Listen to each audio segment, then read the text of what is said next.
నా పేరు శరత్ చంద్ర కుమార్, భారతీయ జనతా పార్టీ నంద్యాల జిల్లా కార్యవర్గ సభ్యుడిని.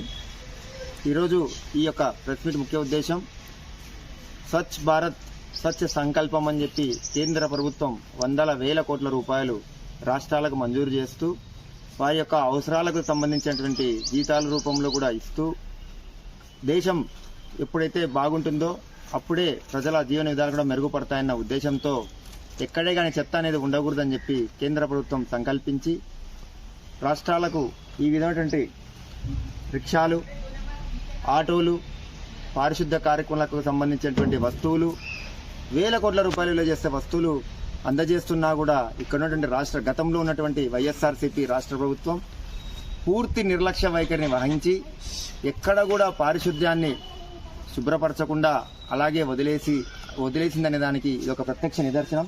ఇక్కడ చూస్తే దాదాపు ఒక 30 వరకు రిక్షా సైకిళ్ళు ఉన్నాయి.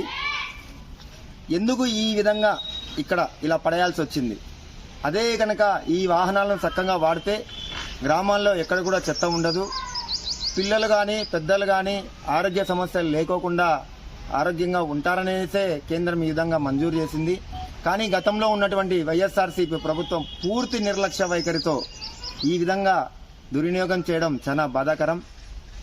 కనుక ఇప్పుడు ఉన్నటువంటి ఈ యొక్క గ్రామ పంచాయతీ అధికారులు కూడా వీటిని మరమ్మతులు చేపించి సక్రమైనటువంటి విధంగా వాడితే వైఎస్ఆర్సీ ప్రభుత్వానికి చెంపపిట్టులాగా ఉంటుందని చెప్పేసి కోరుకుంటూ సెలవు తీసుకుంటున్నాను. గత వైఎస్ఆర్సీపీ ప్రభుత్వం నిర్వహించినటువంటి విధానాలను కాకుండా ఇప్పుడున్న మన కూటమి ప్రభుత్వంలో ప్రభుత్వ అధికారులు సక్రమంగా వారి యొక్క నిధులు నిర్వర్తిస్తూ ఇలాంటి వాహనాలు ఎక్కడ ఉన్నా వాటిని మరమ్మతులు చేపించి వాడితేనే మనందరికీ కూడా గౌరవంగా ఉంటుందని చెప్పేసి తెలియజేస్తున్నాను.